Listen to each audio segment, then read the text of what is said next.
দোস্ত RG Kar medical college হাসপাতালে তরুণী চিকিৎসকের মৃত্যুর ঘটনার প্রতিবাদে একজোট হয়েছে টলিউড। এই ঘটনার জন্য দেবের খাদান সিনেমার টিজার রিলিজ পিছিয়ে দেওয়া হয়েছে।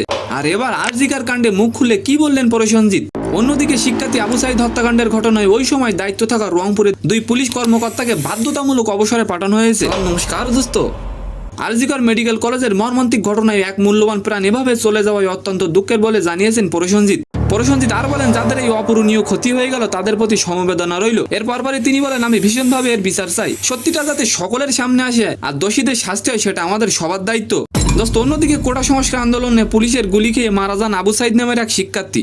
আর এই হত্যাকাণ্ডের ঘটনায় দায়িত্বে থাকা 2 পুলিশ কর্মকর্তাকে বাধ্যতামূলক অবসরে পাঠানো হয়েছে। মঙ্গলবার স্বরাষ্ট্র মন্ত্রণালয়ের পৃথক 2টি প্রজ্ঞাপনে এই 2 কর্মকর্তাকে বাধ্যতামূলক অবসরের পাঠানোর কথা জানানো হয়। রাষ্ট্রপতির আদেশক্রমে মন্ত্রণালয়ের জননিরাপত্তা বিভাগের পুলিশ শাখায় 1-এর সচিব প্রজ্ঞাপন 2টিতে স্বাক্ষর করেন। আবু সাইদ ঘটনায় প্রথমে 16 বছরের এক কিশোরকে গ্রেপ্তার করে পুলিশ। পরে চাপে পড়ে এই 2 জন কর্মকর্তাকে বরখাস্ত করা হয়। তো সম্মানিত দর্শক, আজকে ভিডিওটি কেমন লাগলো অবশ্যই কমেন্ট বক্সে জানাবেন। আর ভিডিওটি যদি ভালো লাগে অবশ্যই একটি লাইক দিয়ে আমাদের চ্যানেলটিকে সাবস্ক্রাইব করে দিবেন। ধন্যবাদ।